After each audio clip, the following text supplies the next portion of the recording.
Bonjour à tous, amis de la bille, j'espère que vous allez bien. On se retrouve pour une nouvelle vidéo et cette fois-ci c'est pour la présentation de la M249 Para de chez Specna Arms. La M249 Para est une mitrailleuse légère qui a été créée par la firme FN Herstal et qui a été largement déployée par l'armée américaine. Pour la marque, il s'agit de Specna Arms, une jeune marque qui s'est rapidement fait remarquer avec ses offres au prix attractifs et qui ne cesse d'étendre les modèles de son catalogue. Au niveau de la boîte, on retrouve un carton tout ce qu'il y a de plus banal avec un autocollant montrant le design de la réplique avec le nom de la marque. À l'intérieur, il y a bien sûr la réplique, fournie avec son ammo box, une tige de débourrage et une notice très complète dans de multiples langues, dont le français. Pour les caractéristiques, elle fait une longueur de 79 cm cross replié pour 92 cm cross déplié. Elle fait un poids de 4 kg 970 g. La réplique est composée en grande partie de polymère, ce qui permet de justifier ce poids plume pour ce style de réplique. Seul le canon externe, la poignée de transport et les tiges de crosse sont en métal. Au niveau des marquages, on est sur quelque chose de très sobre, on n'en compte qu'un seul, se situant sur le lower gauche avec marqué Specna Arms Industrie. Parlons maintenant de l'externe de cette réplique. Elle dispose d'un garde-main imposant avec un bipied directement intégré, pouvant se replier au gré de l'utilisation qu'on en a. Par ailleurs, il est réglable sur 3 positions de hauteur. Aucun autre accessoire ne peut être fixé au garde-main, ne disposant pas de support adéquat. Le logement batterie se trouve également à cet endroit. Pour y accéder, il suffit de retirer la partie basse pour y découvrir une connectique mini Tamiya. Attention à la batterie que vous mettez, il ne faut pas qu'elle soit trop large. Pour remettre tout cela en place, il suffit de céder des lèvres métalliques. Mais ce n'est pas forcément facile à verrouiller, on a peur de trop forcer et d'abîmer la pièce qui permet le maintien. Elle dispose d'un rail Picatinny sur le dessus pour y mettre une optique si vous souhaitez changer les organes de visée. Ceux d'origine ne sont pas réglables et seule la hausse peut être tirée à l'aide d'une clé Allen. À l'extrémité de la réplique, on retrouve un cache-flamme assez imposant, disposant d'un filetage 14 mm anti-horaire pour y mettre un silencieux ou d'autres accessoires. Attention cependant à la pièce sous le canon, qui pourrait bloquer l'installation d'un silencieux avec un trop gros diamètre. À l'autre bout de la réplique, il y a une crosse rétractable permettant de la transporter plus aisément. Elle dispose également d'un appui pour épauler plus facilement la réplique. On notera aussi une attache sangle pour l'accrocher afin de switcher plus facilement sur le PA ou prendre autre chose en main.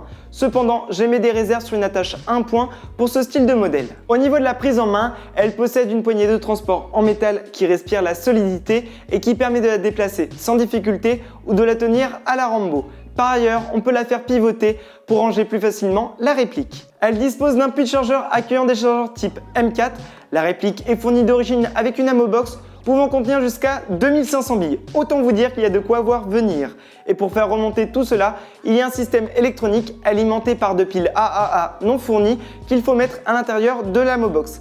Elle dispose par ailleurs de 3 modes, off, auto qui permet de faire remonter les billes en continu et le mode sound control qui permet à la réplique d'être alimentée seulement quand l'on en a besoin. Parlons maintenant du sélecteur de tir, à savoir qu'il n'y a que 2 crans, sécurité ou full auto. Étant une réplique de soutien, son but premier est de faire baisser les têtes avec un feu nourri pour permettre aux alliés d'avancer. Pour accéder au réglage du up-up, il suffit de relever le capot pour voir apparaître une bague de réglage. Si vous souhaitez ajouter de l'effet up-up, il faudra tourner l'écran sur la gauche et si vous souhaitez réduire l'effet, il faudra les tourner sur la droite. Le up-up est accompagné d'un canon de 350 mm pour un diamètre 6,05. La réplique possède une gearbox spécifique, il faudra bien faire attention à prendre des pièces compatibles si on souhaite faire un upgrade dessus. Elle dispose également d'un changement de ressort rapide permettant de faire varier sa puissance sans difficulté. Pour cela, il suffit de dévisser la vis à l'arrière de la réplique, puis de casser la crosse en deux et d'appuyer sur le guide ressort tout en maintenant le crochet disponible sur le haut de la gearbox, accessible par le capot pour faire venir le tout. Comme fonctionnalité du même style, on peut également désenclencher le canon externe et interne pour changer facilement le joint up-up ou le canon. Pour ce faire, il suffit d'appuyer sur le levier d'éjection se trouvant sur la gauche de la réplique et le canon viendra tout seul.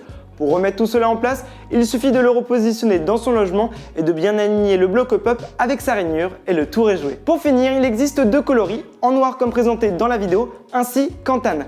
La gamme s'étend à 2 autres modèles de M249, la MK1 et la MK2, qui se différencient par leur crosse et la longueur du canon externe. On se retrouve maintenant pour la séance au chronie. Je vais tirer un bille 0,20 g. C'est parti!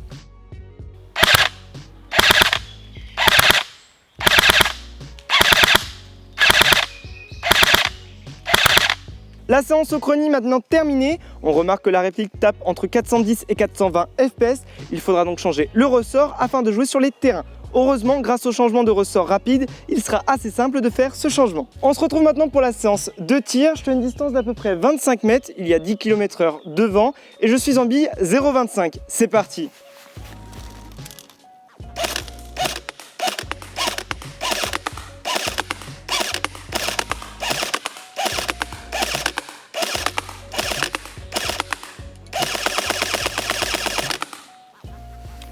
Bon, on se rend compte qu'à 25 mètres, elle est vraiment très précise, elle sera très bien pour l'extérieur. On se retrouve pour tester la M249 en partie. Comme on a pu voir au grenier, elle tape un peu fort en sortie de boîte. J'ai donc opté pour un M90 et elle tape aux alentours de 350 fps. Allez, c'est parti.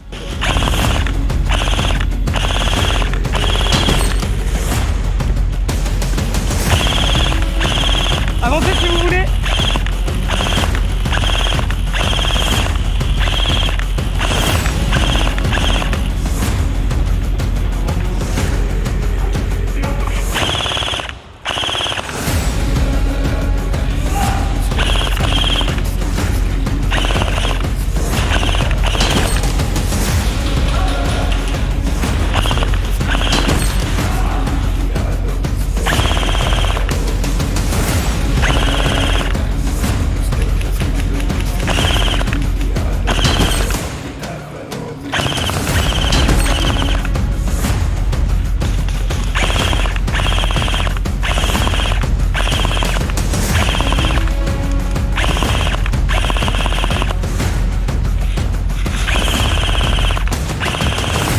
David, à gauche.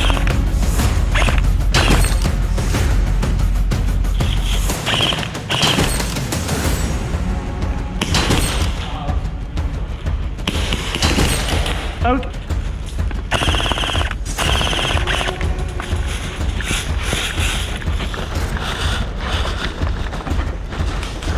Out, bien joué. Et voilà la partie maintenant terminée, c'était très sympa de pouvoir jouer avec cette réplique, ça me change de mes habituels SMG, c'est un peu plus lourd, on gambade un peu moins, mais c'est très plaisant de changer de style de jeu.